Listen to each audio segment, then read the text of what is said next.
Bom, boa tarde, certo? Hoje a gente vai ver, tá certo? Algumas questões, alguns pontos sobre urbanismo e modernidade. E tomando como estudo de caso Le Corbusier, que a gente estudou na aula passada, a parte dele, a parte biográfica, a parte artística, né? A parte arquitetônica, principalmente no período das Casas Brancas, né, dos anos 20. E hoje a gente vai ver o pensamento dele como urbanista e que foi fundamental, tá certo? Para a compreensão do urbanismo moderno, tá bom? Pode passar. Quando a gente fala em urbanismo moderno, tá certo? A gente tem que dar uma volta ao tempo, retroceder um pouquinho e ir na teoria do urbanismo, que vocês devem ter começado a estudar em tal 3, certo? Porque o urbanismo foi uma ciência nova, tá? Do século XIX. Ele não existia antes enquanto estudo científico. Ele existia aleatoriamente, não como um conjunto de preceitos, de conceitos, certo? E a França foi fundamental nesse processo, Barcelona também, certo? Com o Eixample, né? Do Sardá, do Cerdá. E aí, naquela época, quando o urbanismo foi instituído, tá certo? Se tinha 2 vertentes: urbanismo progressista e o urbanismo culturalista, certo? Eram 2 correntes. O urbanismo culturalista era uma linha mais ligada à história, à cultura, à sociedade, certo? E era mais passadista. Ele tinha uma visão mais de preservar as coisas antigas, naquela época que começou. E, por outro lado, que do urbanismo culturalista, que era o urbanismo mais tradicionalista, do outro lado oposto, existiam os profissionais, né, que defendiam a vanguarda. E a vanguarda, como sempre, né, a luta entre tradição e vanguarda, isso é uma coisa histórica, isso sempre vai existir, certo? Do outro lado, na vanguarda, estavam os urbanistas progressistas, certo? Na verdade, tinha, antes de ter o urbanismo culturalista e o progressista, tinha o pré-culturalismo e o pré-progressista. Eu não vou falar isso aqui, porque não é conteúdo de tal 4, para a gente não perder o foco. Mas é interessante que vocês se lembrem, né, de todo o discurso pré-urbanístico que houve antecipando a modernidade. E na modernidade, a corrente que vai ser trazida daquela discussão vai ser a corrente progressista, certo? Quando a gente fala em tal, que é teoria e história da arquitetura e do urbanismo, a gente está vendo aqui, a partir de agora, né, e tomando como estudo de caso Le Corbusier, a gente vai começar a ver agora noções, certo, de como esses profissionais, na época da Bauhaus, na época de Le Corbusier, viam a cidade, tá certo? Entendiam a cidade. Em 1917, tá certo, o francês Tony Garnier, tá certo, publica um trabalho, tá certo, chamado La Cité Industrielle, certo? A cidade industrial. Olha que interessante, para quem estuda patrimônio industrial, como Lucas, por exemplo, Lucas Jale. Sabe o que é importante? Porque a cidade industrial, tá? Foi a primeira proposta de projeto, de discussão, de discurso do que devia ser uma cidade operária. Vocês lembram que depois da Revolução Industrial teve um problema danado na Inglaterra, nas cidades industriais inglesas, escocesas. Londres tinha sérios problemas urbanos. Manchester, Liverpool, porque tinham muitas fábricas, certo? Muita poluição, muito operário e não tinha moradia para eles. Eles começaram a ocupar os slums, os cortiços, certo? As margens das fábricas, as cidades eram caóticas na pós-revolução industrial. Isso é importante que a gente lembre. Tem um texto do Lewis Mumford, certo? Falando sobre essas cidades industriais, o caos que elas eram, certo? Porque com o advento da industrialização, surgem as grandes chaminés, os grandes complexos industriais, mas não tinha controle nenhum de poluição, de moradia, de coleta de lixo, não tinha traçado, não tinha nada. Os expurgos das fábricas eram jogados diretamente no rio, e infelizmente muita coisa não mudou, né, minha gente? Hoje em dia já era para ter mudado, quase 2 séculos depois. Mas o que acontece? Que algumas pessoas começaram a pensar, como é que a gente resolve esse problema? Tá? Era uma realidade. Em 1917, vejam, fazendo um paralelo, que nessa época Bauhaus estava iniciando quase, né, era aí os seus trabalhos em Weimar, tá? O Tony Garnier, faz essa proposta, influenciado pelos racionalistas modernos, como Gropius, da Bauhaus, como Le Corbusier, como os construtivistas russos, holandeses, que a gente viu aqui, né? Ele vai influenciar demais. Outro fato interessante é que esse urbanismo progressista, ele fica muito presente nos congressos internacionais de arquitetura moderna, os CIANs, que começam a ocorrer em 1930, que daí, nos anos 30, certo? A grande discussão não era somente a arquitetura, né? O protótipo, já estudado pela Bauhaus, já estudado pelos holandeses, do De Stijl, ou mesmo por Le Corbusier na França, mas a cidade em si. Como ordenar essas cidades? Era uma preocupação.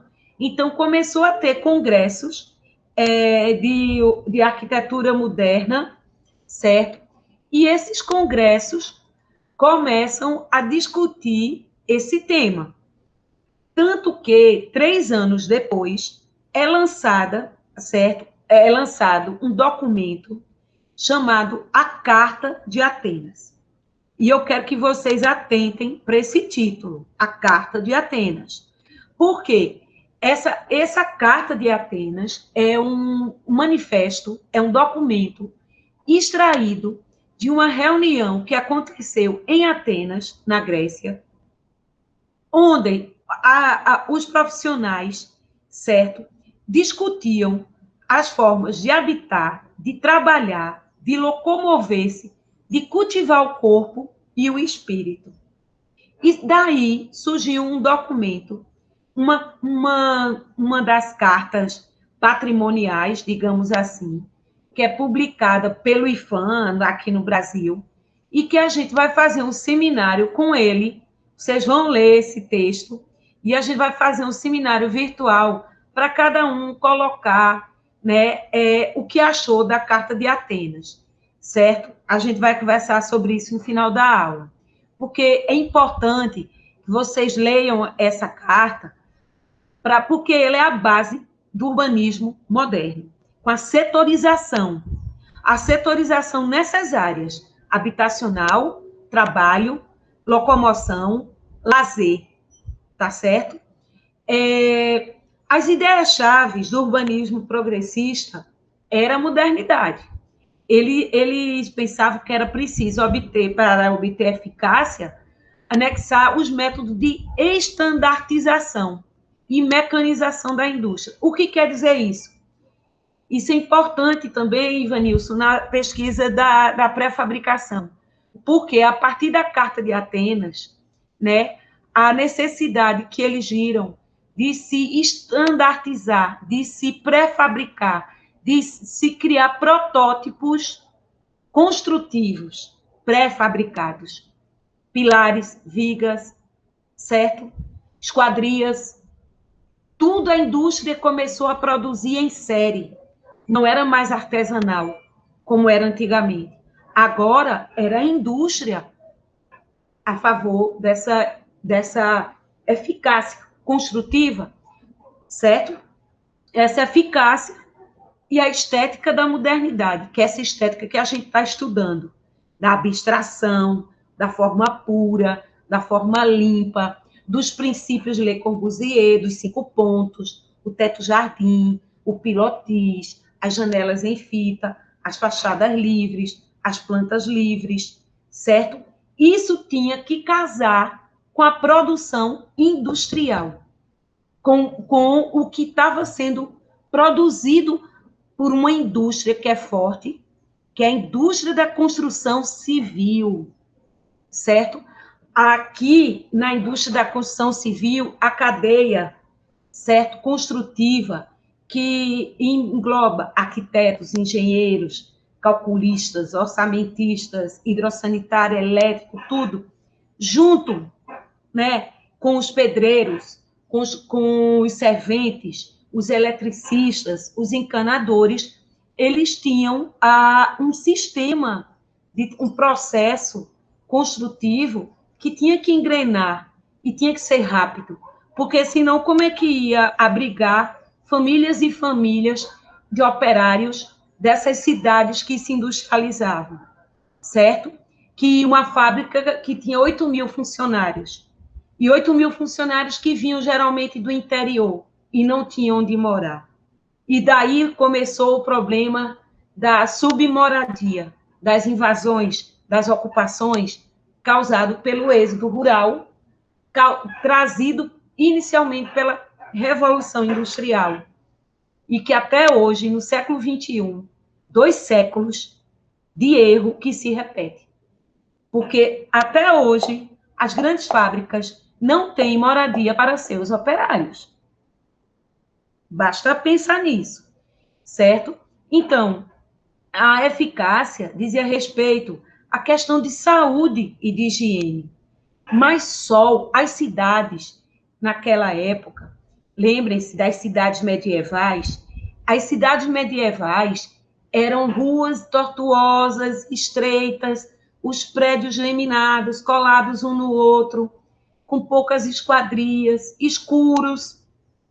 Quando a cidade industrial começa a funcionar, ela começa a trazer uma série de problemas de saúde pública, certo?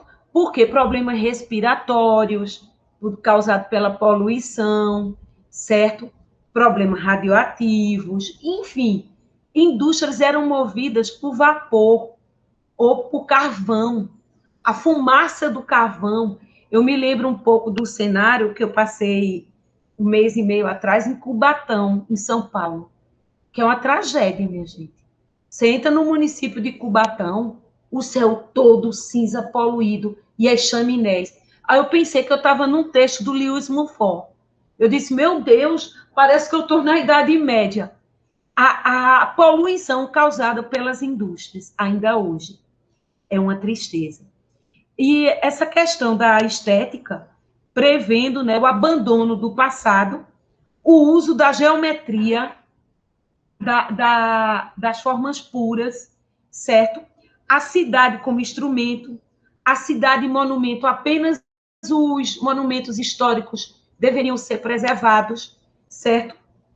Tendo pontos focais né?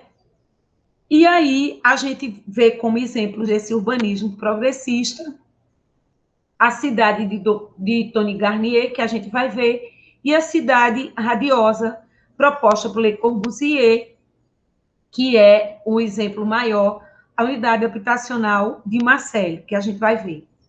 Pode passar. Professora, Oi. sou eu, Fábio. Pode perguntar durante a apresentação? Pode. Já perguntando, né? Essa carta de Atenas, ela foi organizada pelo Le Corbusier, não foi? Depois se identificaram?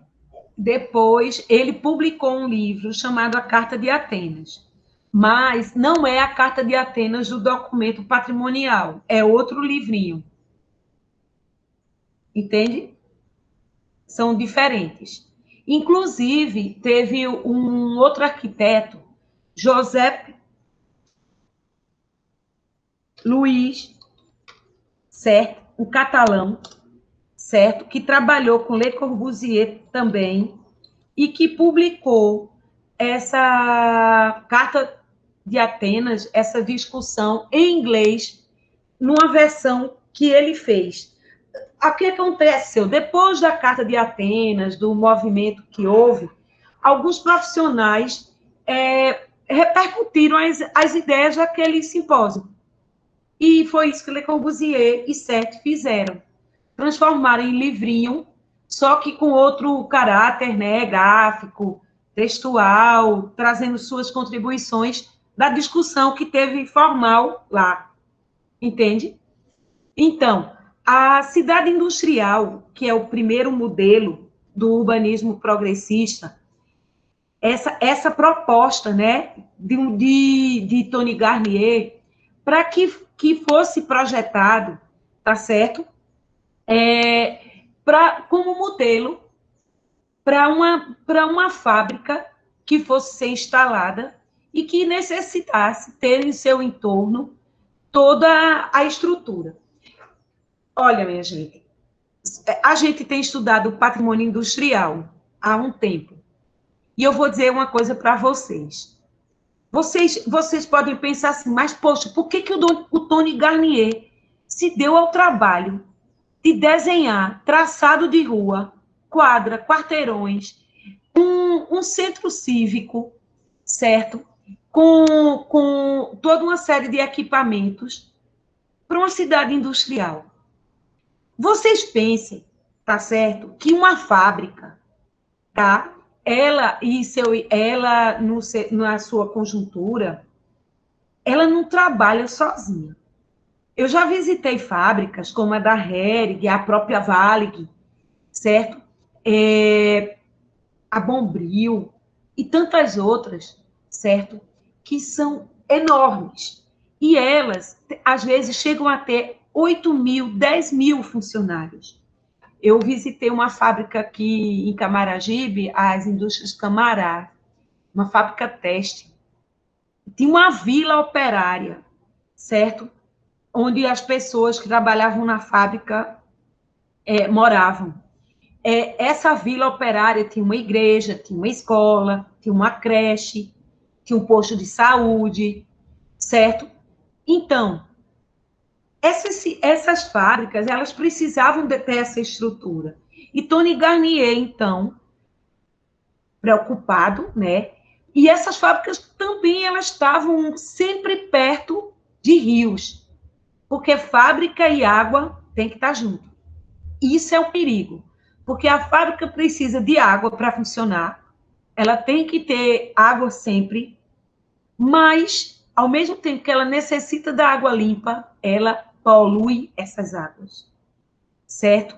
Então, no desenho, nessa perspectiva de Tony Garnier, vocês vejam que ele escolheu um vale, né, uma região plana entre as montanhas, que desemboca aqui num rio. Vocês vejam aqui no centro, onde tem uma torre, uma praça, um conjunto, um centro cívico. Os centros cívicos, eles vão estar sempre presentes. As quadras, elas começam a ter traçado regulador, geométrico, que a gente chama também tabuleiro de xadrez. E eu faço aqui uma observação. Os tabuleiros de xadrez foram usados no Renascimento, na cidade renascentista. Foram usados pelos colonialistas portugueses e espanhóis na América. Quando chegaram aqui os portugueses, as primeiras cidades eram todas tabuleiro de xadrez, com a Praça Maior no centro, como a Espanha também fez nas cidades, nas colônias espanholas. E aí depois, essas cidades, elas perdem um pouco, elas vão ficando mais orgânicas, mais barrocas, mais curvas, mais montanhosas, como Ouro Preto, Diamantina, certo? E aí esquecem o traçado regulador.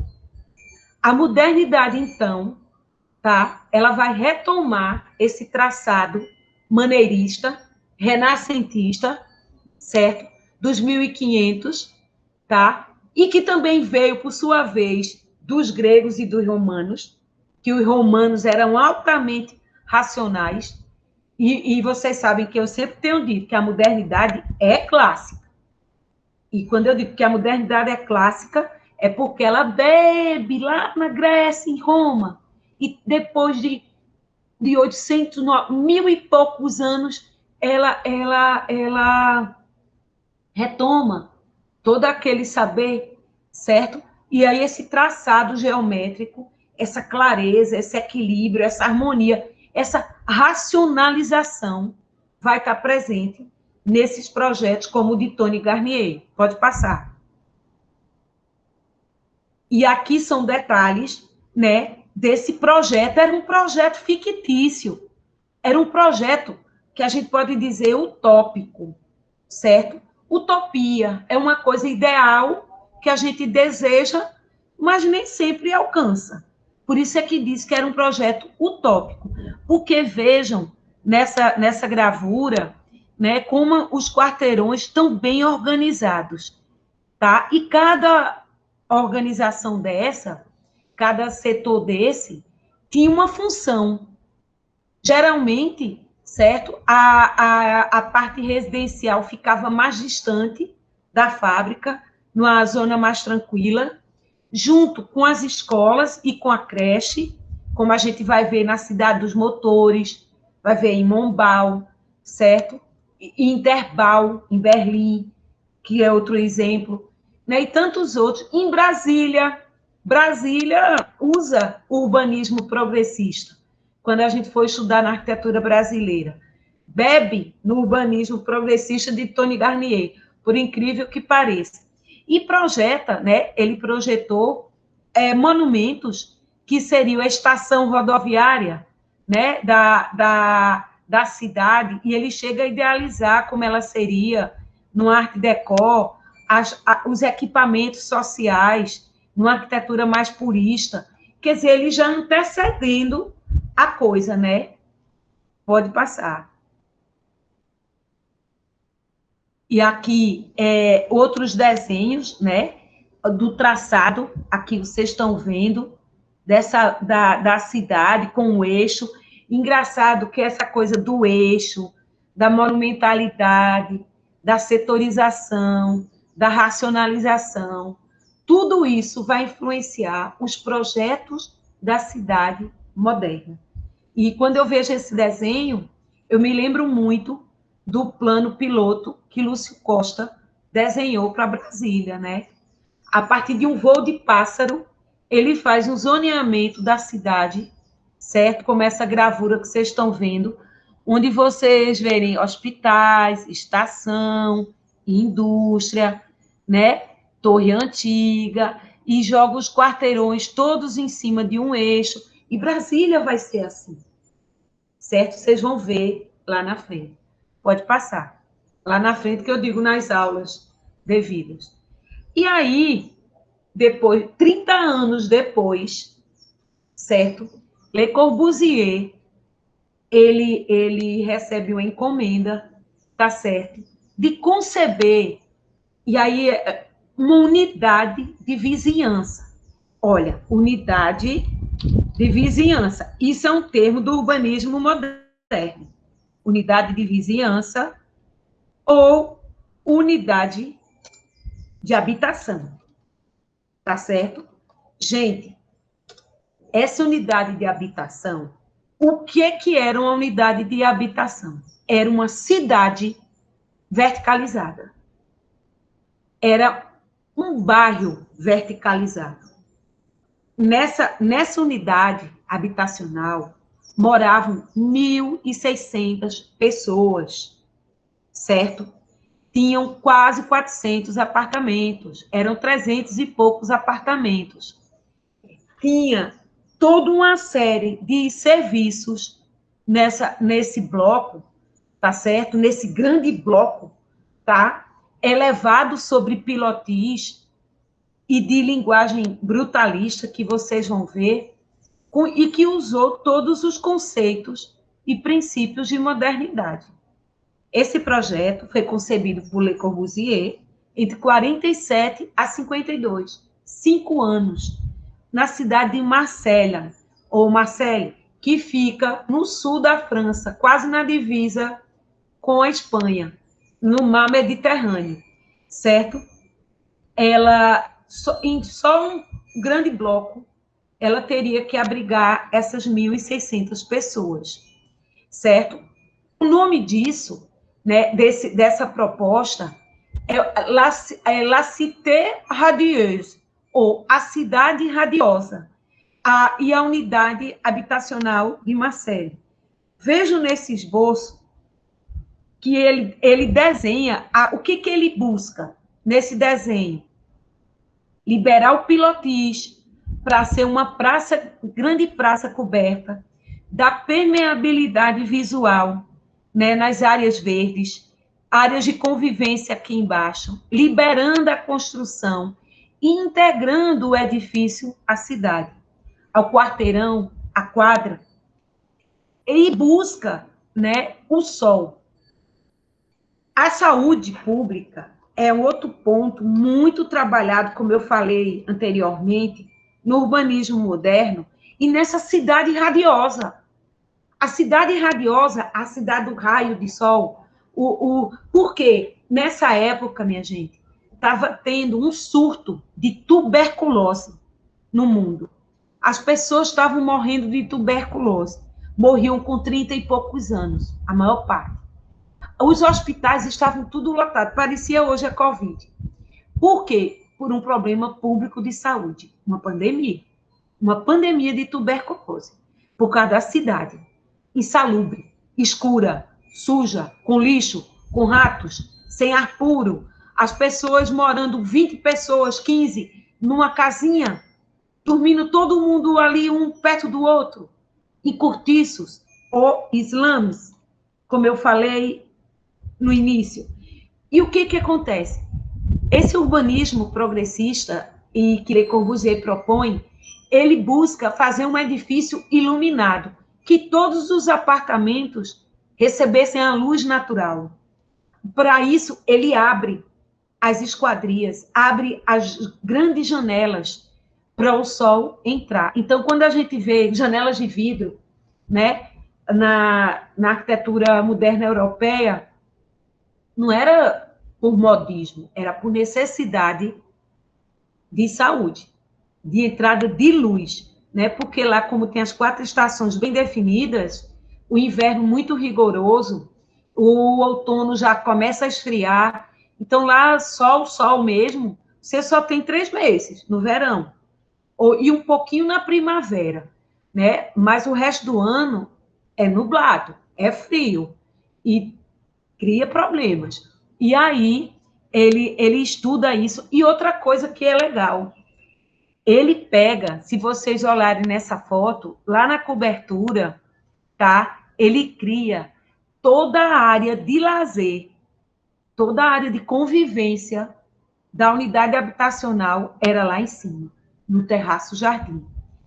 Era um verdadeiro projeto, outro edifício em cima de um. Vocês vão ver nas fotos. Tem piscina, tem área de apoio, área de lazer, certo? E uma vista maravilhosa de toda a cidade. Então, essas áreas de cobertura que tornaram esses terraços jardins vão ser bastante valorizados.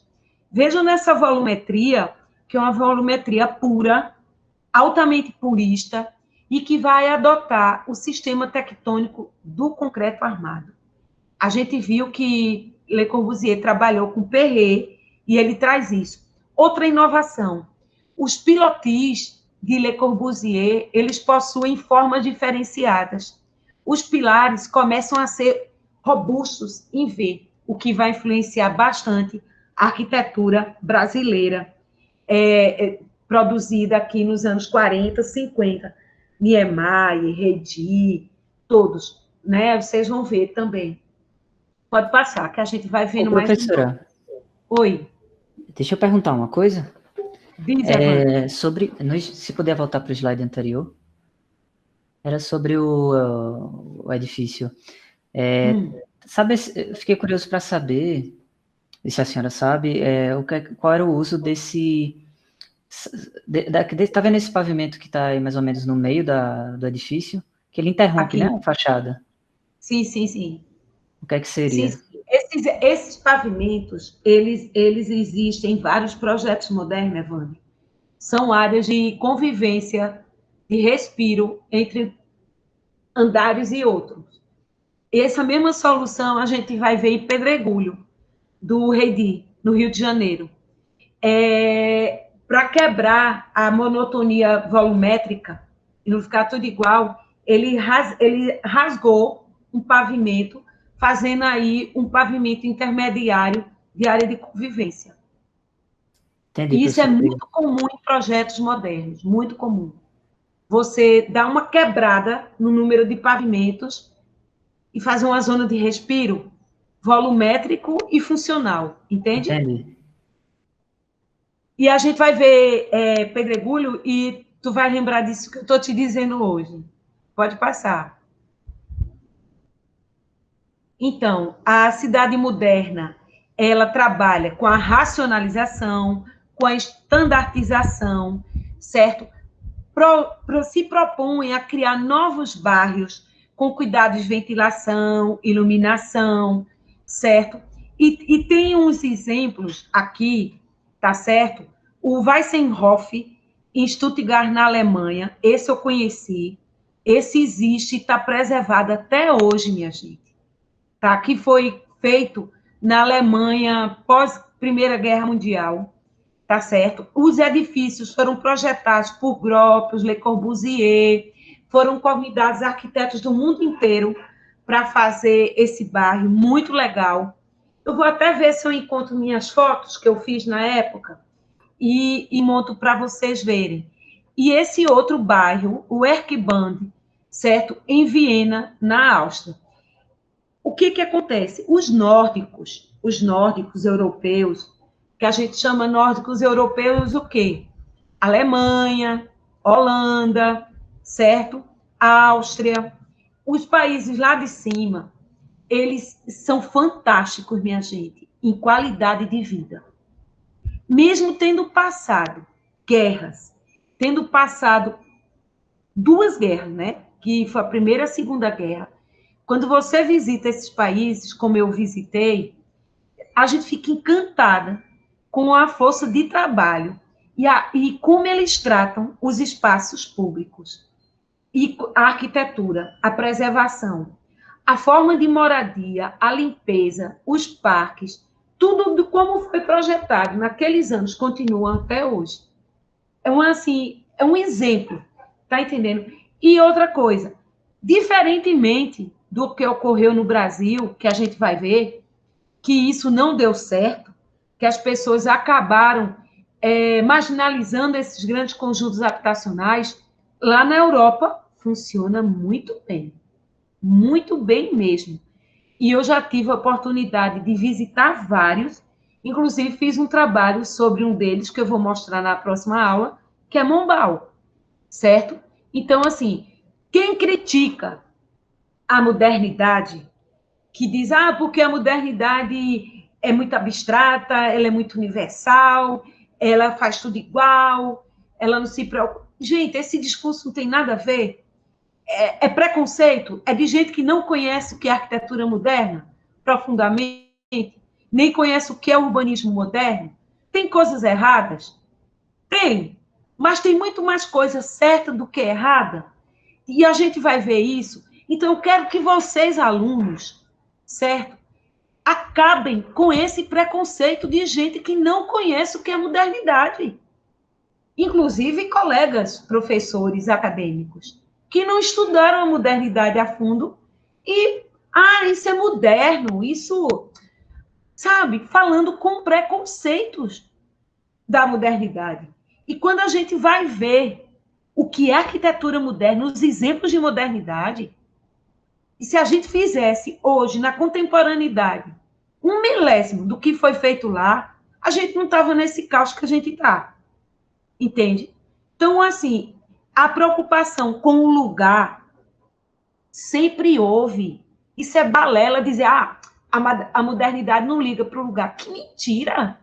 Mies, quando projetava, se preocupava, assim, com o lugar. Le Corbusier também, certo? A Bauhaus também. Todos. E os brasileiros também. Então, quem é que não se preocupa com o lugar? De onde é que tiraram esse discurso? Entende? Então, é um discurso vazio, certo? Porque esses exemplos, eles são atemporais e são clássicos. Esse bairro que eu estou falando, de Weissenhof, em Stuttgart, que é fantástico, são moradias projetadas nos anos 20 e até hoje altamente funcionais. Sendo um exemplo de urbanismo, certo? Pode passar. A Carta de Atenas, que eu não vou entrar nela aqui agora, porque a gente vai retomá-la numa aula específica, pode passar, que a gente vai tratar só sobre isso. E aí, minha gente, uma foto, essas fotos eu consegui em pesquisa na internet sobre a unidade habitacional de Marseille, certo? Sobre as formas de morar da modernidade, sobre a proposta de Le Corbusier para moradia naquela época. Gente, olha a quantidade de filhos que as famílias tinham. Contem. 1, 2, 3, 4, 5. 5 crianças. As famílias tinham 5, 7, 8 filhos, certo? E eram pessoas, a maior parte da população europeia é classe média. Classe média, mas todo mundo vive bem, certo? E precisavam de espaços, dentro de casa, espaços domésticos, que fossem arejados, que tivessem luz, que tivessem vida. E olha esse estado desse apartamento, da unidade habitacional de Marseille, né? E se vocês observarem a grande janela, que era a busca da paisagem que Le Corbusier, como a gente viu na aula passada, pretendia nas suas obras, né? De ver a natureza, de enquadrar ali dentro do espaço. E também, ao mesmo tempo, fora a questão social, a gente vê a questão construtiva, o concreto armado, tudo pré-fabricado. Isso aqui eram elementos pré-fabricados de concreto, que lembravam muito os corborróis, né? Que já estavam sendo usados também aqui em Pernambuco, nos anos de 1929, e também para o Perret, que Le Corbusier trabalhou com ele. Pode passar. E aí, a gente vai para esse conjuntão, né? E a inserção dele na quadra, na cidade. A gente vê em planta, certo? Que Le Corbusier inclina o grande bloco, procurando com essa inclinação a melhor ventilação, a melhor iluminação para todos os ambientes. Então, o respeito ao lugar, a insolação e a ventilação era fundamental. Ele libera o térreo para que a área verde que vocês estão vendo possa ser mais bem utilizada. Usa da verticalização, que é o início da arquitetura vertical, digamos assim, tá certo?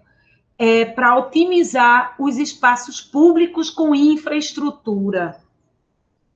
E isso está sendo retomado hoje. Hoje, no urbanismo contemporâneo, a proposta é ter a avenida, onde passa ônibus, metrô, né, tudo, ciclofaixas, e ter ali a infraestrutura urbana com a cidade verticalizada. A exemplo de São Paulo, com as vias, né, principais, onde é liberada uma verticalização pela questão da infraestrutura de serviços e equipamentos, certo? Porque a verticalização, minha gente, não é moda, não, é necessidade, certo? Numa cidade onde o solo é caro, onde o metro quadrado é caro, porque os serviços urbanos são caros, você liberar o térreo para fazer andar é interessante, certo? Porque você está valorizando a área solo. Então, isso foi pensado pelos modernos. Ele não liberou o pilotis à toa, ele liberou por todas essas questões, certo? Nessa foto também, além dessa questão da implantação, do respeito ao lugar, da busca pela área verde, de criar uma grande praça, a gente vê nessa vista aérea o que eu falei para vocês, o teto-jardim, né? Olha a grandeza dessa área de teto-jardim. É um clube lá em cima, tá certo? Com apoio, piscina, né? Toda uma urbanização que a gente vai ver melhor em detalhes. Pode passar. Uma foto original, né? Da época de construção, quando ele estava recém-construído, o edifício todo feito em concreto aparente, tá certo? Ele é todo brutalista. Foi uma das primeiras obras marcantes do brutalismo e grandiosa. As placas são pré-moldadas com a textura, né, crua, aparente, brutal, e ele usa a cor, né, nos brises dos apartamentos, que existe todo um jogo de brise que ele criou. Outra coisa que eu não posso esquecer de dizer para vocês, ele criou o brise soleil. O que é o brise soleil? É um termo francês que é um anteparo contra as intempéries, a chuva, o sol, os ventos. O brise não é uma solução estética. O brise é uma solução climática. É um detalhe construtivo, certo? Criado pelo Le Corbusier, tá certo? Para solucionar os problemas que eu falei há pouco, que a gente vai ver melhor. E o brise soleil, certo? Tomou conta do mundo pelos modernos, depois que Le Corbusier utilizou em Marseille. Todos os arquitetos copiaram Le Corbusier, certo? Começaram a explorar as soluções do brise soleil, começaram a estudar outros tipos de brise soleil, e no Brasil são famosos os irmãos Roberto, M.M. Roberto, que são os maiores estudiosos de brise soleil da modernidade. É um escritório carioca, né, dos anos 40, 50, 60, que fez muito trabalho em cima da arquitetura bioclimática, né, e principalmente com o estudo de brises, inspirado em Le Corbusier. Pode passar. E aqui detalhes, olha só, vocês viram o prédio de longe. Agora comecem a perceber, tá certo? Essa tectônica, essa forma construída. Gente, e uma coisa que é apaixonante e é contemporânea demais, apesar de ser uma obra moderna, dos anos 40, que é de 1947, essa limpeza, e a inserção de arte, arquitetura. Le Corbusier era genial, genial. Vejam a presença do famoso bonequinho dele, o famoso molho, que representa o ser humano e que representa o que eu quero que vocês fixem, o modulor, que eu escrevi aqui no slide, certo?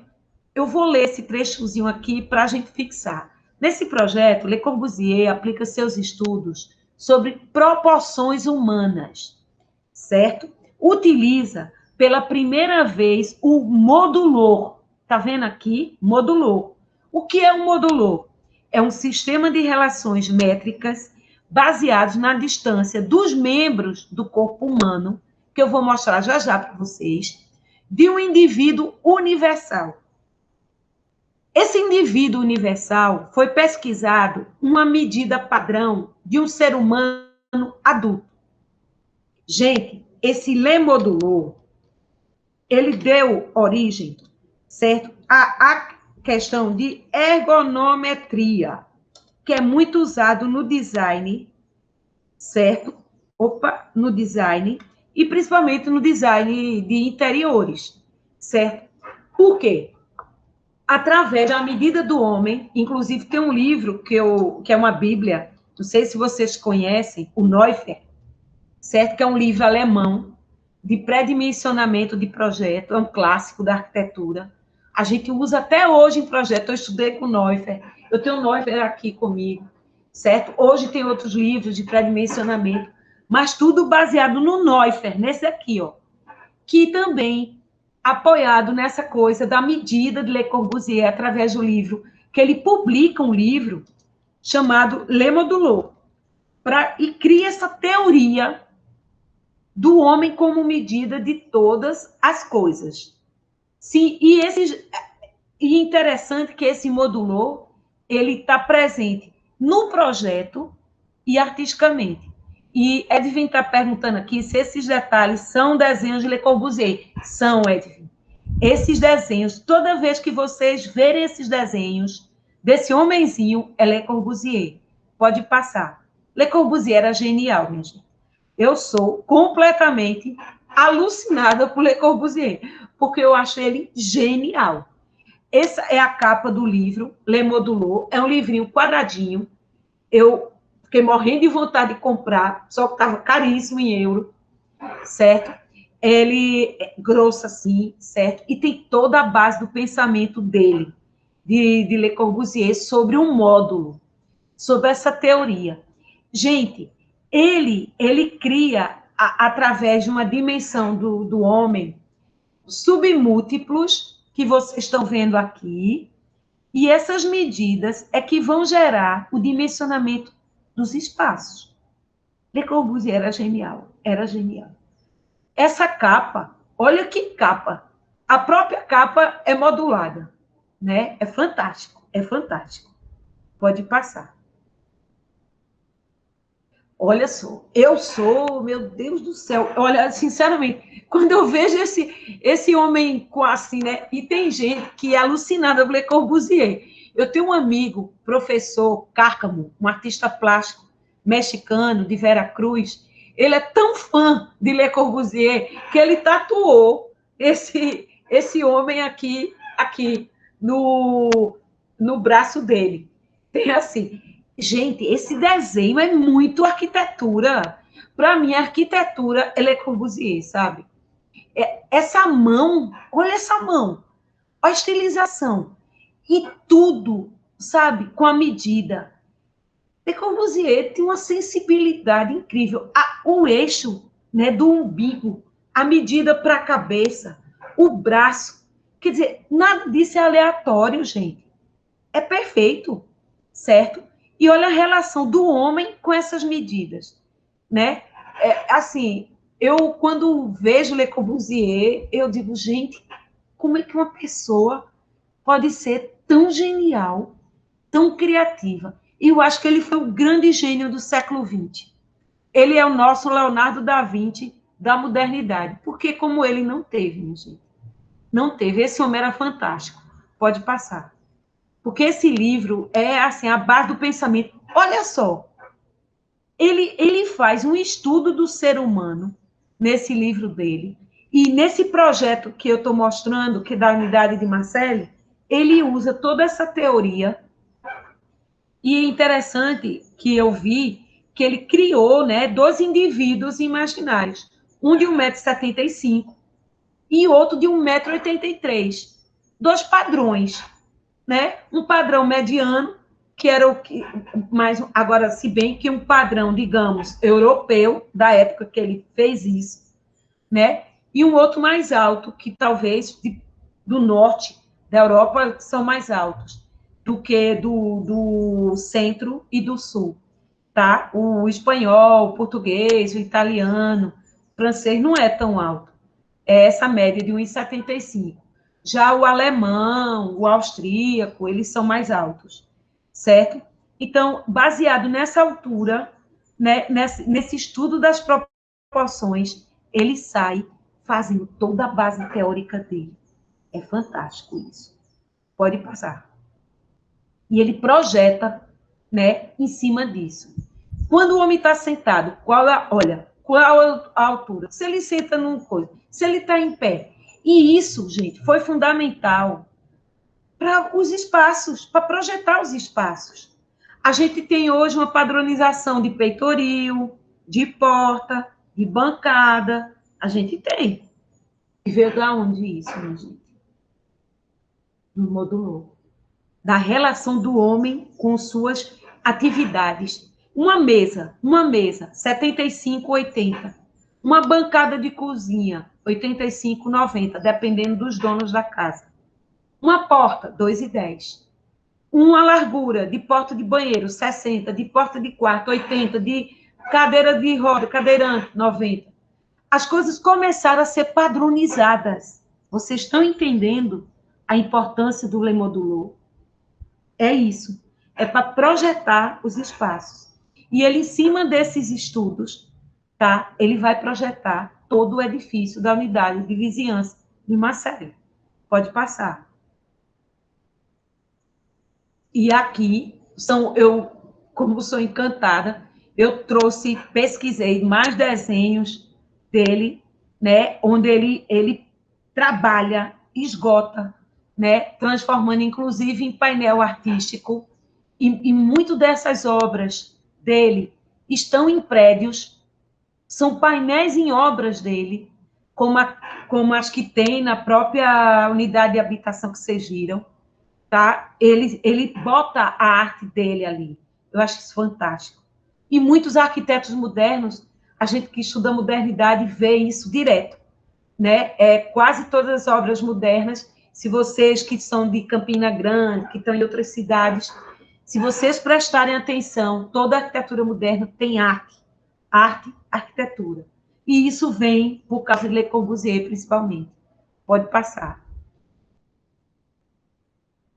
Aqui, um zoom naquele desenho para vocês entenderem melhor. Vê só.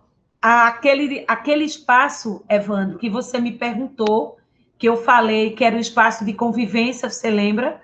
Aí ele faz uma rua interior, ó, e é um espaço intermediário para fazer com que as pessoas, a partir desse pavimento, que de um pé direito duplo, tenham uma visão, né, do todo. Lá em cima, o terraço-jardim e a busca do sol. E essa coisa do verde, né? Isso é um esboço dele, original, o traço dele, que tudo ele desenhava. Pode passar. Explicando, né, sua arquitetura. E aí, a gente vai entrar agora, de fato, no projeto.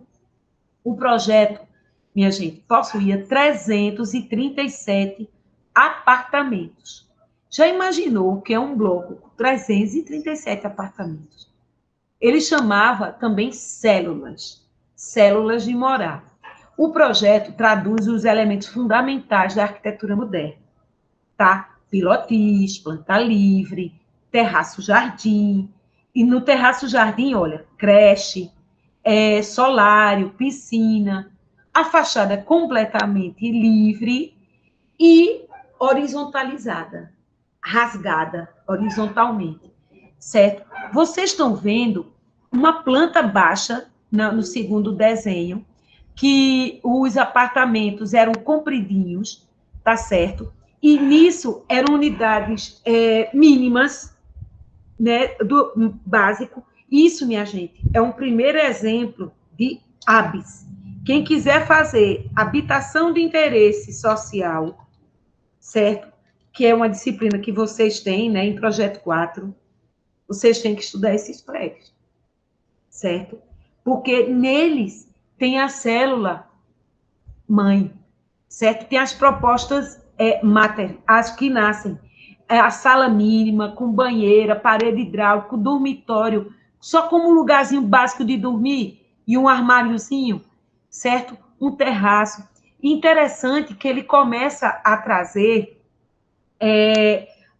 o uso de duplexes ou mezaninos no próprio apartamento, certo? Alguns apartamentos, eles tinham 2 pavimentos, tinha o térreo, uma escadinha, lá em cima estavam os quartos, como esse corte que vocês estão vendo aqui. Gente, genial! Ele podia fazer tudo igual. Ele faz um encaixe ao revés. Ele num pavimento, três alturas, ele faz 2 apartamentos, para enriquecer mais o espaço. Isso, minha gente, digo para vocês, foi copiado por vários arquitetos no mundo. Em Mombau, usaram isso. No Brasil, usaram isso. Certo?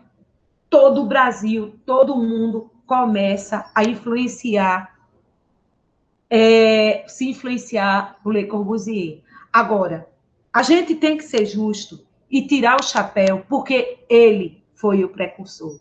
Ele foi o primeiro a usar o brise soleil, o pilotis, o duplex, certo, das unidades, tudo isso. Então, por isso que a gente é importante estudar história da arquitetura, né? Pode passar, para a gente ser justo com quem fez. E aqui, a gente vê, ele previa, coitado, 900 habitantes nesses 337 apartamentos. Só que quando teve o pós-ocupação, certo? Isso aqui quase que dobrou. No lugar de ser 900, foi para 1.600, né, moradores. Se a gente dividir aqui 1.600 por 337, calcula aí, Ivanilson, para ver quanto é que dá, para quantas pessoas por apartamento média, certo? E aqui a gente está vendo um esquema, né, construtivo, tá? O eco de ventilação é um poço de iluminação. Aqui é a torre do elevador principal. Tinha um ginásio lá em cima, certo? A área comum, que eu falei, é intermediária. Aqui no 3D mostra um apartamento base, que era aquele apartamento que eu mostrei. Vocês viram que os apartamentos base eram super complexos. Na verdade, era um duplex com mezanino. Bem que eu queria morar num desse. Já pensou? Você morar aí, você não quer sair nunca, né? De tão legal que é. E está preservado, minha gente. Até hoje, preservado. Pode passar. Diferente do Brasil, o Holiday, o Copan, que ficaram marginalizados, JK em BH, que a gente vai estudar. No Brasil, não tem cultura para uma cidade vertical. O problema, a realidade é essa. Certo? Aqui vocês estão vendo, olha, um desenhozinho original do arquivo dele, assinado por ele, é um desenho feito por ele, e eu acho legal trazer esses documentos para vocês, né? Onde ele faz a perspectiva, ó, da sala, tá vendo? Os quartos lá em cima, ó, tá? E a parte de cozinha aqui, ó. Isso é muito inspirador, minha gente, muito inspirador. Se você dá 2,6 pessoas, Ivanilson, Foi, considerando os 900 pessoas para os 337. Uhum. E considerando 1.600, Ivanilson, que moram hoje. Aí vai ser o dobro, acho que aí vai ser quase 5. Então, a gente vê aqui, minha gente, nessa planta, e eu quero que vocês já pagaram o projeto 4, essa turma? Não sei. Digam aí depois para mim, porque isso é importante vocês verem. Já, Evandro? Ainda não, professora. Pois, Evandro, quando vocês forem pagar, viu, Gabriela, todo mundo, vocês estudem, vocês digam para o professor, vamos ver a unidade habitacional de Marcele? Vamos ver as soluções modernas? Peçam para ver, peçam para discutir, porque muitas vezes os professores passam batido e não veem essa modernidade, certo? Pode passar. Ô, professora. Oi. Esses projetos aí maiores, vamos dizer assim, ele trabalhou com algum outro arquiteto? Não. Não, só? Só ele. Ele tinha os seus desenhistas, sua coisa, mas ele era o à frente. Entendi. E porque, sabe o que, Evandro? Naquela época, os arquitetos não tinham essa estrutura de empresa, grande empresa, como tem hoje alguns escritórios assim, não, sabe? Esses grandes arquitetos, como Le Corbusier, até Paulo Mendes da Rocha, Niemeyer, os escritórios deles, sabe o que era? Uma sala com a prancheta, tá entendendo? Agora tinha uma equipe de calculista, de engenheiros, mas assim, cada um no seu canto, mas o escritório em si era ele com a prancheta e mais um desenhista, entendesse? Não tinha essa estrutura como tem hoje o do Jean Nouvel, do Richard Roger, que tinha o da Zaha Hadid. Não são essas mega empresas que têm 100 funcionários. Não, não é assim, não. Era bem diferente. Tem imagem de escritórios desses arquitetos que eu fico vendo, gente, que simplicidade. Era a prancheta, sabe? Os livros lá, meio bagunçados, e ele ali trabalhando, criando, desenhando. Agora, muito desenho, muito desenho. E outra coisa, esses arquitetos, eles não ficavam fazendo 500 projetos ao mesmo tempo, não. Eles faziam um projeto desse, 5 anos fazendo esse projeto. E eles acompanhavam a obra. Tá entendendo? Muitos chegaram a viver na obra. Gaudí mesmo viveu em todas as suas obras. Ele, coitado, morreu em frente à Sagrada Família, atropelado. Ele foi ficar olhando a Sagrada Família e foi atropelado por um bonde. Então, assim, naquela época, a arquitetura era mais sentida, mais vivida.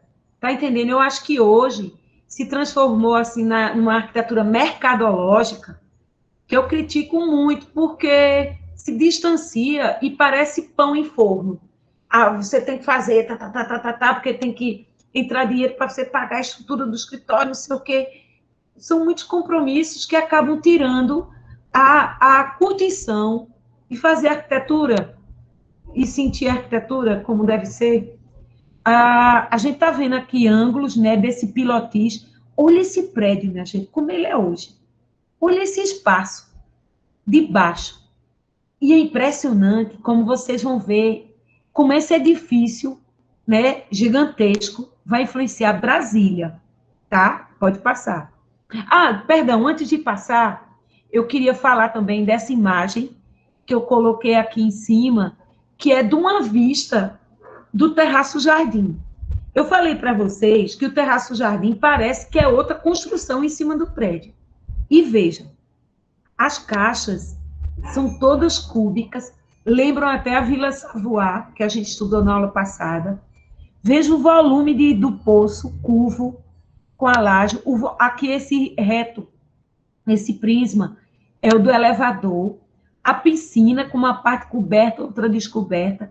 E, gente, imagina a vista de toda a cidade de Marseille, que é um porto do Mediterrâneo, aqui de cima. É, sabe, um projeto fantástico. Tudo em concreto aparente. Pode passar.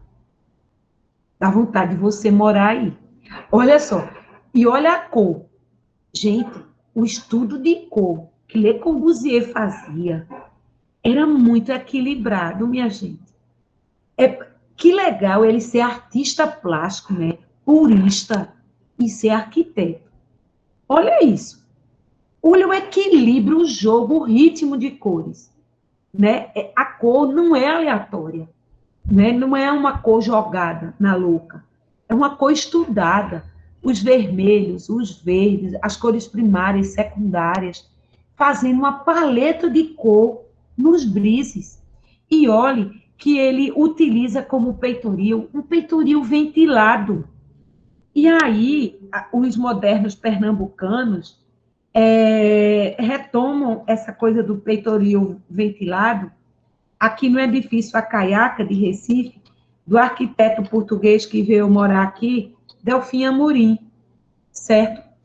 Era esse peitoril que era vazado com cobogó, tá? Aqui vocês vejam um detalhe construtivo do pilotis, com essas vigas aqui, ó, arrematando.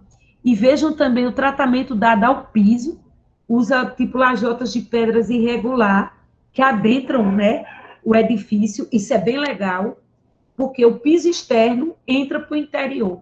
E quem que faz isso hoje? Paulo Mendes da Rocha. Todos os projetos de Paulo Mendes da Rocha são com paralelepípedo, ou pedra portuguesa, e entra. O Museu da Escultura em São Paulo, ele entra, mesmo piso, né? Então, isso é legal, a relação interior-exterior, esse diálogo. E aqui, do lado, vocês estão vendo um corte esquemático, né, com o jogo dos pavimentos em duplex, como vocês estão vendo. Pode passar. Aqui uma vista, que eu achei essa imagem muito bonita, né? Ela é no site de pôsteres, né? Que você pode comprar esse pôsteres. E eu achei lindo, assim, o estudo, né? E vocês vejam da proporção. Aí é que a gente vê por que esse edifício é um edifício de um cunho social, de um programa de necessidades inovador, de uma proposta sociológica de resolver com qualidade um bairro, de trazer esse espaço de convivência lindo aqui em cima, né? E tudo isso se harmoniza de uma forma técnica, construtiva, tectônica, do concreto, né? Usando uma proporção do Le Modulot, que dá esse equilíbrio. Por que esse prédio visualmente é bonito? Porque ele é tudo estudado, ele é um prédio clássico. Se você for analisar isso tem esses módulos estão todos interligados. O Wilson desenhou há pouco para a gente a Escola Politécnica do Heitor Maia. E eu disse para o Wilson, o Wilson não tinha pago ainda tal 4, e eu disse, Wilson, a modernidade é assim, ela trabalha com módulos. Se você encontra um módulo, ele se repete.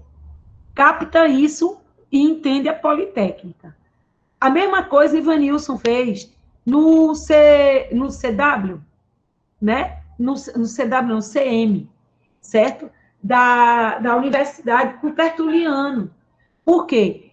Porque o arquiteto moderno, inspirado em Le Corbusier, através de um módulo gerador, ele projeta o edifício e acha a proporção, né, a medida de todas as coisas, trazendo harmonia e beleza.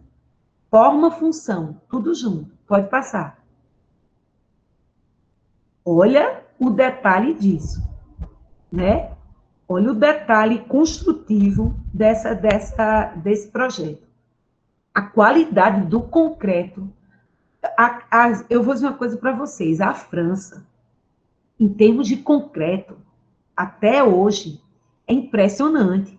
As obras francesas feitas em concreto são fantásticas.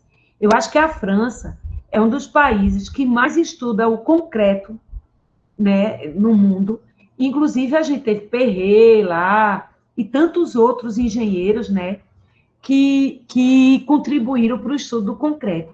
Hoje, eles têm uma tecnologia do concreto branco, o concreto com celular, com sei lá o quê, tanta tecnologia, e você anda nas autopistas, na arquitetura contemporânea, aquele concreto limpo, que você fica assim, impressionada. Quando é que a gente, aqui no Brasil, vai chegar no nível construtivo desse? Nós somos ainda muito atrasados construtivamente, né? Pode passar. Olha, só uma coisa, desculpa. Volta, aquele pavimento vazado, né? Ele recebe um tratamento diferenciado com brises inclinados, né? Que a gente aqui vê mais de perto, né? Que permitem a visualidade do exterior. Essa escada helicoidal que interliga até esse pavimento aqui do convívio, né? Como se fosse uma válvula de escape. Agora, minha gente, uma coisa é fato. Esses edifícios, quando foram construídos nos anos 40, 50, não tinha nada dessa preocupação com incêndio, com acessibilidade. E hoje isso é um problema, certo? Tanto que existem escritórios europeus, certo? é como Restaura, que é um grande escritório europeu, que faz muitas intervenções no patrimônio edificado, vendo a questão de acessibilidade de incêndio, normas de segurança para a contemporaneidade. Porque a gente há de convir que essas exigências, elas são novas, são atuais. Então, esses prédios modernos, eles passam por problemas de funcionalidade, né? E para serem preservados, tudo o que vai ser feito neles tem que ter muito cuidado para não descaracterizar esse patrimônio e que na França eles preservam tão bem. Pode passar. Detalhe desse tecido da fachada, né? Esse tecido construtivo, né? Com o jogo de volumes. E o que eu acho interessante? Ele não repete, ele cria ritmos, ele cria jogo de cheios e vazios, entre cobogós, brises. Ele não se acomoda em fazer uma coisa estática. Ele faz, eu vou brincar com a forma. Eu até me lembro de ontem, na banca, não sei se alguém assistiu aqui da sala, mas Ivanilson Lucas, eu acho que a Emanuele estava, e o professor Raoni colocou que o edifício que o Tiago estava apresentando, ele tinha fugido dos preceitos de modernidade por estar jogando com volumes. Eu falei, não, Raoni, me perdoa, mas esse projeto do Tiago, ele é resultante de um princípio de modernidade, onde a estrutura gerou o projeto, e para a gente dar um movimento, a gente cria cheios e vazios. A Raoni pensava que a modernidade era um bloco concreto, liso, sem jogo de cheios e vazios, sem planos.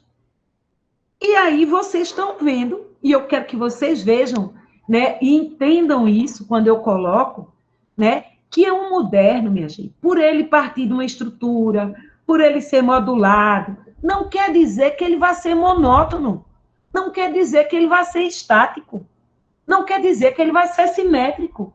Ao contrário, isso me permite uma fachada livre. Agora, é muito difícil a gente ter que explicar isso, né, num conjunto assim, porque só entendendo durante uma disciplina, a gente vai analisando estudos de caso e vai constatando que é a modernidade. Por quê? Le Corbusier, por exemplo, aqui, ele pegou a mesma malha, o mesmo módulo, só que ele, como pele, ele brincou com essas peles. Ele jogou, ele criou ritmos plásticos construtivos, com cobogós, com brises horizontais, brises verticais, e é isso que os mestres fazem. E a gente tenta aprender com eles, certo? O Wilson está colocando, a escola politécnica é muito parecida. É, Wilson, porque o Heitor Maia Neto, ele é discípulo da escola do Recife, e foi professor aqui, quase 30 anos, e ele era fã de Le Corbusier. Todos os modernos eram fãs de Le Corbusier. E olhavam, se inspiravam nele para projetar arquitetura. Aí usavam os mesmos princípios, só que em outra escala. Isso no Brasil inteiro. E Heitor Maia fez isso na Politécnica da Paraíba, que é hoje o CH da UFCG de Botocongó. Pode passar. Está bem descaracterizado o bichinho. Outro detalhe, né, outro ângulo, a gente vê nessa tectônica e essa plasticidade. Pode passar. Olha os desenhos de Le Corbusier. Eu acho que foi Edwin que estava perguntando se os desenhos eram de Le Corbusier que tinham no prédio. Não só os desenhos, mas esculturas, blocos escultóricos que ele traz. E ele traz, né, sempre essa figura do Le Modulot, que é fantástica. Eu fiz uma exposição uma vez sobre a arquitetura moderna em Teresina, e eu usei um envelope preto com esse homenzinho assim em prata. Ficou muito bonito. Eu tenho guardado até hoje assim. E todo o painel eu fiz baseado no Le Modulot. A gente pode até fazer uma exposição virtual, né? Depois já eu dou a notícia da nova monitora. com essa questão do Lemodulô. Me lembra, Ivanilce e Lucas, tá bom? Para a gente fazer alguma coisa inspirada no Lemodulô, tá? Pode passar. Olha só essa arquitetura brutalista, né? Eu acho que isso é bem assim a tectônica desse edifício, né? Que é todo em concreto aparente, modulado, pré-fabricado, certo? O ideal, né, estético do que ele chamava máquina de morar, tá certo? E aí, a repetição de elementos base em série, coordenado com a variação, né, que são responsáveis pelo efeito plástico. Eu acho isso, essa colocação, típica da pré-fabricação do concreto. E, mais uma vez, eu friso que é importante para o nosso monitor Ivanilson usar isso aqui, Ivanilson, como a chave para puxar da pré-fabricação, entende? Fazer uma referência a Marcele, que é toda pré-fabricada, né? Quantos elementos foram moldados aí e que vão influenciar a tanta coisa, né? Inclusive a indústria contemporânea. Pode passar. E aí, aqui, gente, vocês vendo isso, eu me lembro muito que a gente estava falando há pouco com os monitores do prédio da FIEP, do Círino da Silveira, em Campina Grande. Quando eu estou vendo essa foto, eu me lembro muito do pilotis da FIEP. É mesmo, sabe, é impressionante como uma arquitetura se torna universal, como uma linguagem plástica se torna um vocabulário universal, como ela é adotada em qualquer lugar do planeta, né, influenciada por Le Corbusier. E é impressionante que essa solução de Marcelo, que vocês estão vendo, que foi precursora, ela vai estar presente no Brasil, na Índia, em Chandigarh, em todos os continentes, minha gente. Então, vocês tenham noção da importância do que é se preservar esse edifício, não é? Pode passar. Sim, o pilar, formato dos pilares, inclusive, eu acho que o das placas, né, o Fábio está colocando, o pilar, se eu não me engano, é em V também, só que não é tão robusto. E também eu lembro de outro projeto aqui do JK, em Belo Horizonte, que é do Niemeyer, 2 blocos enormes que ele faz lá perto do Mercado Central e todo elevado com pilotis. Gente, olha a elegância desse hall.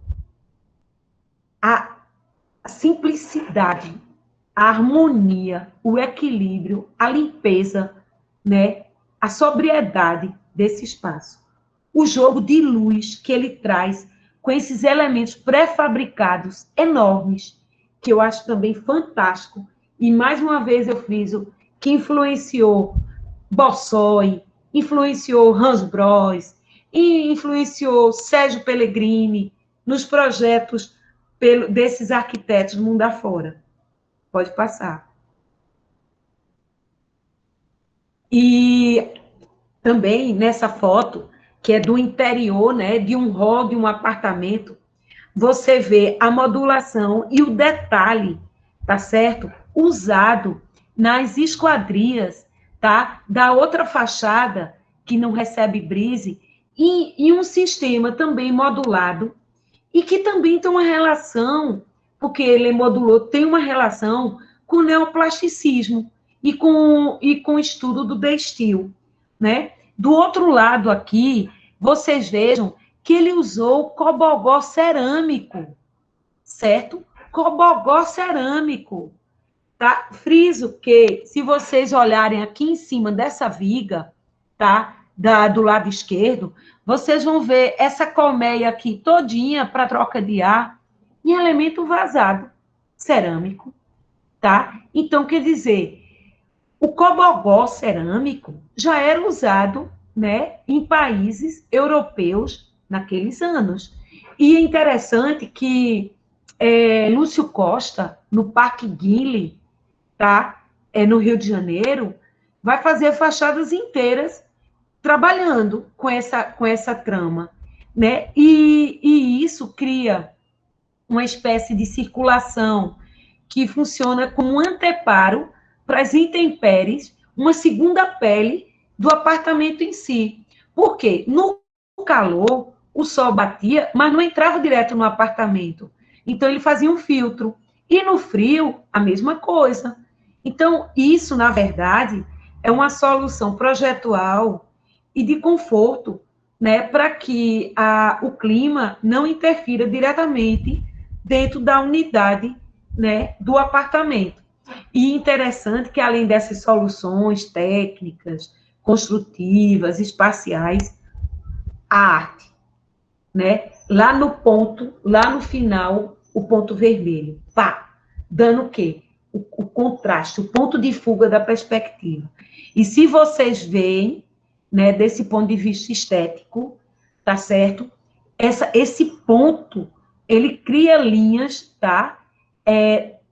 Alinhamentos para vigas, esquadrias, bancos, tudo modulado, tudo dialogando entre si. Pode passar.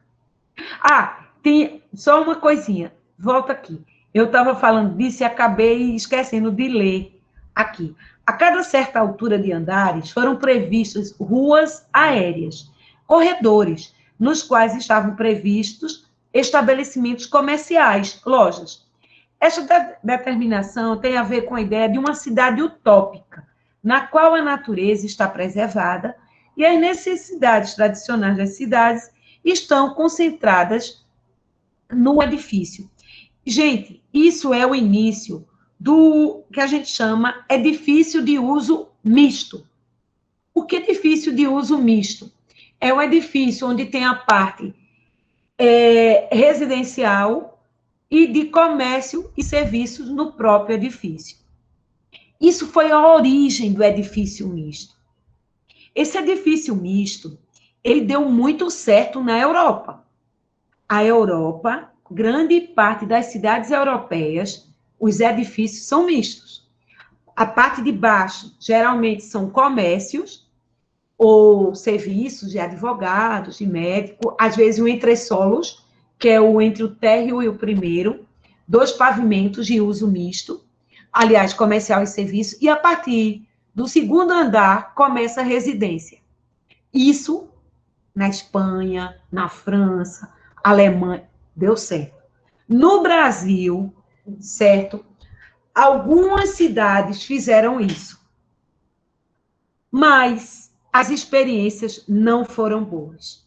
Aqui em Recife, eu posso citar para vocês, porque eu estudei no meu doutorado, em 2002, 2006, o edifício Holiday, o Pirapama, o Santa Rita, na Cunda Boa Vista.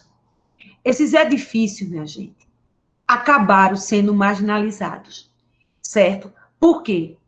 Era difícil a convivência dos habitantes, né, com o serviço e o comércio, tá? Um não queria interferir sobre o outro, começaram a não pagar condomínio, os elevadores começaram a quebrar, não tinha uma limpeza. Resultado, se transformaram em pontos marginalizados, foram abandonados pelos seus moradores, foram invadidos por marginais, por prostituição, venda de drogas, certo? E começou uma desordem nessas edificações. O maior exemplo que eu digo para vocês disso, desse edifício de uso misto, aqui em Pernambuco, é o Holiday, que, inclusive, estavam querendo demolir o edifício, porque foi invadido por várias famílias, e estavam fazendo um monte de gambiarra, a estrutura com patologias sérias, as lojas com puxados, enfim, um caos, né? O Copan, em São Paulo, é também assim.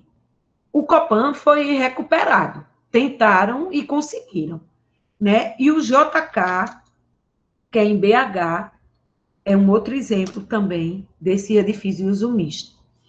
Continuando no Marcelo, depois dessa colocação, o terceiro e quarto pavimento estão ocupados com hotel, com restaurante, livraria, olha só, escritório, enquanto o terraço tem um ginásio esportivo, academia de ginástica, escola, creche, em funcionamento até hoje. Meu Deus, a unidade de vizinhança de Marcelo, imagina, se você faz uma unidade de vizinhança dessa lá em Bodocongó, perto da universidade. Já pensou você fazer um projeto desse hoje? Retomar isso na contemporaneidade? Seria demais, né? Todo pré-fabricado, só que podia ser numa escala menor, porque a gente sabe que com essa quantidade de famílias não dá certo. Hoje tem para prédios, tem um número de controle para unidade habitacional. Mas seria uma experiência, né? Fazer uma contraposição disso hoje. Existe uma tendência no mercado, como foi feito aí na entrada de Campina Grande, com Andrade Marinho, né, que fez o hotel ali, onde tem o Slaviero, e vai ter uma torre residencial, tem a parte de lojas. Existe uma tendência mercadológica em se fazer complexos. No Brasil, isso tem dado certo. Em São Paulo, a gente tem vários exemplos lá em São Paulo, certo? De quarteirões, onde tem shopping, tem torre residencial, tem torre de escritórios, tem cinema. Aqui em Recife tem também, o Shopping Center Recife, tem essa proposta. Campina Grande tem na entrada da cidade, só para vocês se basearem e ver a importância da unidade de habitação na contemporaneidade. É incrível, né? Pode passar. É por isso que eu digo que ele era genial. Olha, a unidade de habitação foi o primeiro grande projeto de Le Corbusier, no qual ele aplicou uma série de estudos a respeito da insolação e ventilação. O que é isso, minha gente? Respeito ao lugar. Todos os apartamentos são duplex, como a gente viu. Ou seja, possui aqueles 2 pavimentos, é um encaixe, vocês viram?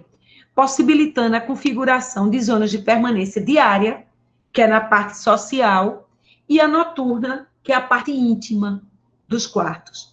O estudo da incidência dos raios solares ao longo do dia permitiu que Le Corbusier projetasse dispositivos criados e que deram origem ao brise-soleil, ou quebra-sóis, que eu falei há pouco. O fato de cada apartamento possuir uma abertura em cada uma das fachadas permite a existência do efeito chaminé e da ventilação cruzada, promovendo constante renovação do ar e sua adequação à temperatura, como a gente viu. Então, existe todo um estudo de conforto nesse edifício. Outra dica que eu dou é quando vocês forem pagar conforto 1 e conforto 2, levarem esse estudo de caso para a disciplina. Podem passar. E aí, olha só que apartamento mais lindo, minha gente. Certo? São assim todos os apartamentos. Esse é o projeto original. Olha que coisa linda. O piso com tablado de madeira, os armários embutidos, todos pré-fabricados em concreto, o peitoril ventilado, né? Que coisa linda, que espaço. E que espaço contemporâneo, né? Pode passar. Eu acho legal quando se preserva. Olha os quartos, todos projetados com móveis modulados, certo? A televisão ali é contemporânea, certo? Mas os móveis, tá? Todos originais. Tá vendo? Que legal isso, minha gente. Olha a mesinha com o pezinho de bailarina, que chama. As cadeirinhas com design moderno, os móveis embutidos começaram nessa época. Para quem gosta de estudar design, a modernidade é um prato feito. Pode passar. Aquela foto que a gente viu no começo, de outro ângulo, a gente, quando começou, viu, né, de frente, e aqui a gente está vendo o mezanino, né? A cestinha ali para o bebê, tá? Olha que espaço de convivência, né? Integrado, a mãe aqui, porque naquela época a mulher geralmente ficava em casa, né? Poucas iam trabalhar fora, porque tinha que administrar uma casa com 5, 6, 7 filhos. Pode passar. Vistas lá de cima, né, do Terraço Jardim. Olha que bonito, que legal, né? Que arquitetura limpa, né? E com essa riqueza desse programa aí de cima, escola, creche, né? Piscina, solário, uma maravilha. Pode passar. De dia, olha que lindo esse painel artístico aqui, olha. Ele trabalhava muito com painéis em alto e baixo relevo, em concreto. Olha a pureza, a proporção. E outra coisa bonita, olha a textura dessa construção. Olha a textura do concreto, da forma do concreto nessa parede. E essa daqui mais lisa, com tábuas, ele fazia um jogo de texturas do concreto. Muito lindo, com a madeira aqui. Lindo demais. Pode passar. Outro ângulo. Pode passar. Olha o detalhe do caixilho, da madeira, da esquadria. Que qualidade construtiva. Né? Atenção ao detalhe que eles davam na modernidade. Pode passar. Detalhe da torre, né? No pátio que traz luz para os ambientes. E olha aqui o painel, né? Com as pecinhas quadradinhas. Pode passar.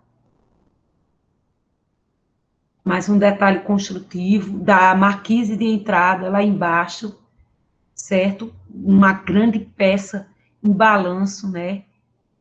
Tudo em concreto, tudo em concreto. E o bonito é a textura do concreto e como ele está preservado, né? Porque a vida útil do concreto, que a gente chama VUP, ela é de 50 anos. E esse prédio, ele é de 1947. Então, poxa, né? E está muito preservado. Pode passar.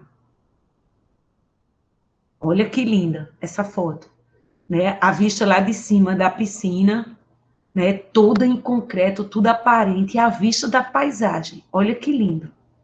É muito bonita a arquitetura brutalista, né? E é moderna brutalista.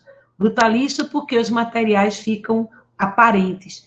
Eles não escondem a sua verdade construtiva. Muito bonito. Pode passar.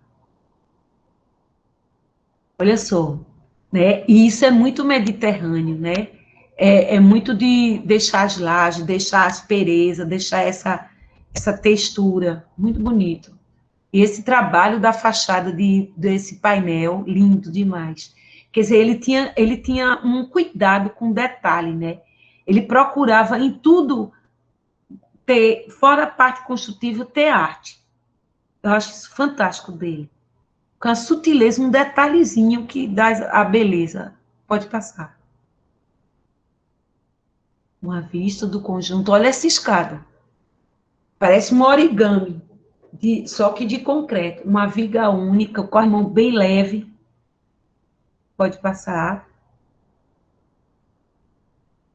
Aqui bancos, né? Chaminés e bancos. Lembra um pouco Gaudí, no Parque Güell, lá de Barcelona, que faz um pouco isso, e na Casa Batlló também. Eu acho que Le Corbusier aqui foi influenciado pelo Gaudí nessa intervenção. E essa solução da jardineira. Agora, o que é bonito, o que eu acho lindo nessa foto, é o jogo de plano, né? Entre a construção e a natureza, na linha do horizonte. Vocês lembram que naquela aula que eu dei sobre Le Corbusier, a primeira, eu falei que ele enquadrava, né, a arquitetura dele. E ele trabalhava com a linha do horizonte, e a paisagem e o espaço interno. E nessa foto eu acho que resume muito ele, entende? E vejam os alinhamentos de piso, a proporção, o caixilho, o detalhe da jardineira, e esse diálogo com essa montanha e esse céu é fantástico. Eu acho que está acabando. Pode passar. É o último, né, Lucas? É Lucas ou Ivanildo que está passando já? Pronto. Então, é isso, minha gente. Eu espero que vocês tenham percebido, captado a importância da unidade de habitação de Marseille, certo? Para a arquitetura como um todo, né? não só moderna, mas a arquitetura contemporânea, né? E tudo isso que eu falei, tá, durante essa aula, vocês reflitam, tá certo? E sempre que possível, vejam essa influência dele sobre a arquitetura.